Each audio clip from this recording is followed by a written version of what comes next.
Bonjour, une petite vidéo pour les élèves de seconde. En guise de rappel, il faudra appliquer donc le théorème de Pythagore.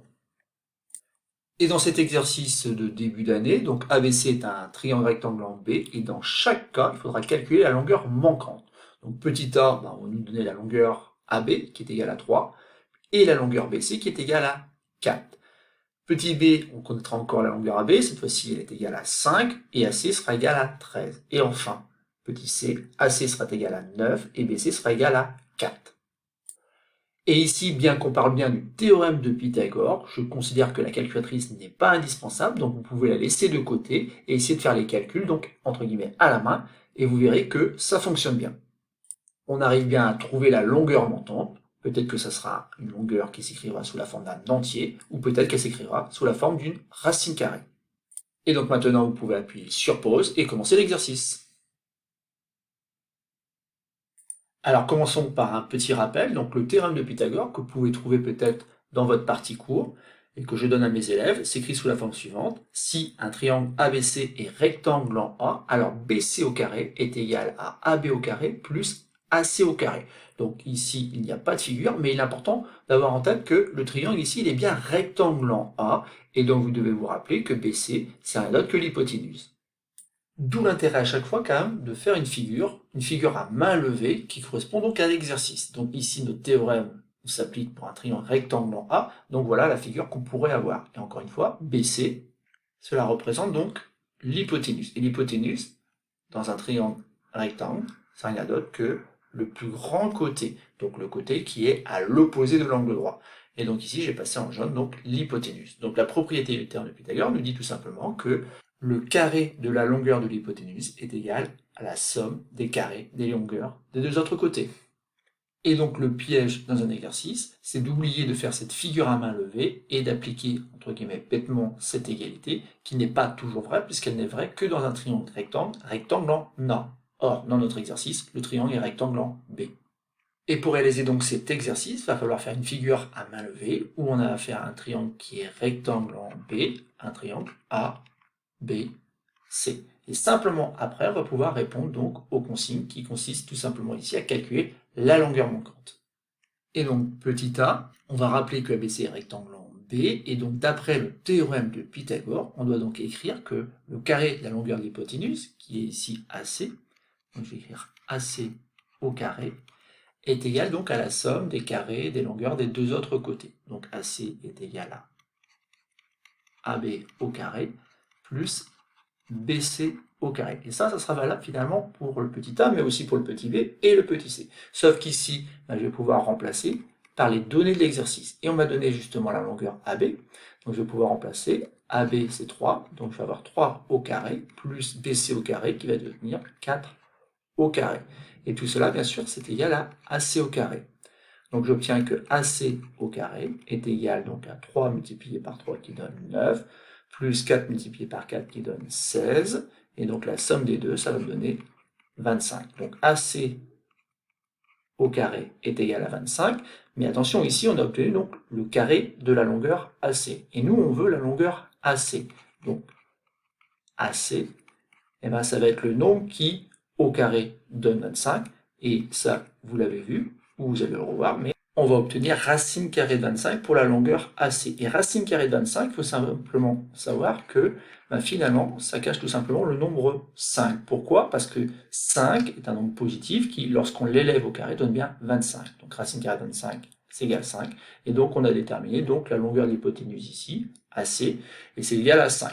Bon, vous avez reconnu donc un triangle 3, 4, 5. Au passage, je précise que ma figure, bien sûr, n'est pas en vraie grandeur, puisque ici, vous voyez que AB, je l'ai dessiné plus grand que BC. Or, BC fait 4, alors que AB ne fait que 3. Mais ici, c'est pas très grave. Cette figure, il faut bien avoir en tête qu'elle sert simplement à nous aider à trouver les bons calculs. En aucun cas, c'est une figure en vraie grandeur.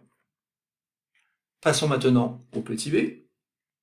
Et donc, petit b, ici, donc, on a la longueur AB qui maintenant est égale à 5. On nous donne la longueur AC qui est égale à 13. Et on voit qu'il nous manque donc la longueur BC.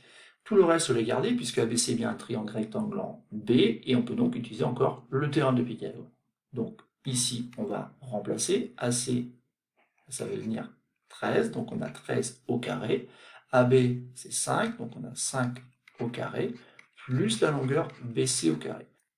Je tiens à vous faire remarquer qu'en aucun cas je me suis fait avoir avec la longueur manquante. Autrement dit, ici BC, je le découvre après avoir écrit l'égalité du théorème de Pythagore, qui est tout le temps vrai, sauf qu'ici, bien sûr, on n'a pas tout à fait le même travail à faire, puisque ici, BC au carré n'est pas à gauche du signe égal, mais bien à droite. Et ça, c'est pas très gênant. On va voir qu'on peut se débrouiller en manipulant un petit peu l'égalité pour déterminer donc cette longueur BC. Alors en seconde, le carré de 13, il faut le connaître, c'est 169, c'est pour ça qu'ici on n'a pas réellement besoin de la calculatrice. Le carré de 5, donc c'est 25, et donc ici après, donc on a BC au carré. Donc d'un côté on a 169, et de l'autre côté on a 25 plus quelque chose. Donc ici, là, c'est évident qu'on peut écrire que BC au carré est rien d'autre que 169 moins 25, autrement dit 144. Mais attention, BC au carré est égal à 144. Mais nous, ce qu'on veut trouver, c'est la longueur BC.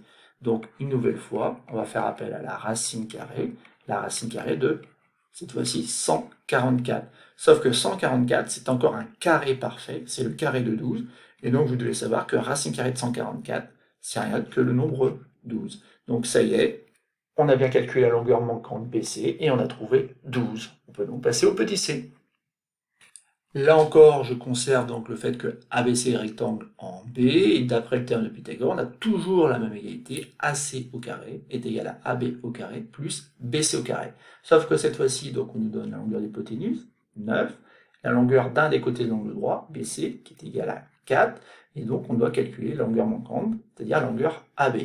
Donc il nous suffit simplement de remplacer dans l'égalité, donc on a AC au carré qui devient 9 au carré, AB au carré, on ne connaît pas. Par contre, BC au carré, on peut écrire que c'est égal à 4 au carré. 9 au carré, sans calculatrice bien sûr, c'est 81. Et 81 est égal à AB au carré plus 16. De la même façon ici, 81 est égal à la somme de deux choses, du nombre 16 et d'une quantité qu'on ne connaît pas encore, qui est AB au carré. Donc on va pouvoir écrire, donc, AB au carré est égal à 81 moins 16. Mais si on fait la soustraction, on obtient tout simplement 65. Donc AB au carré est égal à 65. Encore une fois ici, donc c'est bien AB au carré qu'on a obtenu, non pas AB, donc il nous reste à faire appel à la racine carrée du nombre 65. Et là, on cherche un petit peu, racine carrée de 65, malheureusement, c'est pas un entier, puisqu'en fait, les carrés parfaits, il faut les connaître. Vous avez le carré de 8 qui donne 64, et le carré de 9 qui donne 81, mais il n'y a pas de nombre simple, on va dire un nombre entier, qui au carré donne 65. Il faut donc admettre que, en classe de seconde, la longueur AB est égale donc à ce nombre un peu bizarre, qui est la racine carrée de 65. Et donc, c'est bien terminé pour le petit c.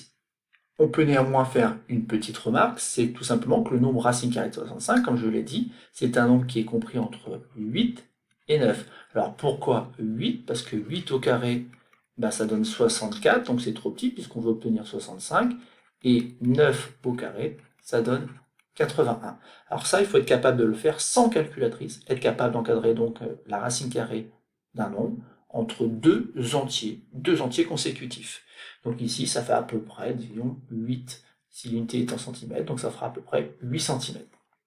Et c'est donc terminé pour cette vidéo de rappel, de rentrée de classe de seconde. Donc il faut absolument maîtriser le théorème de Pythagore. Ce n'est pas une propriété qu'on va utiliser toute l'année, mais à travers certains exercices, on en a besoin et il faut être très efficace. Donc on retient qu'on écrit l'égalité du théorème de Pythagore en commençant toujours par le carré de l'hypoténuse. Ensuite, on remplace par les longueurs de l'énoncé. Et enfin, on essaye de voir un petit peu ce qu'il faut faire pour déterminer le carré de la longueur manquante afin d'obtenir donc tout simplement la longueur manquante.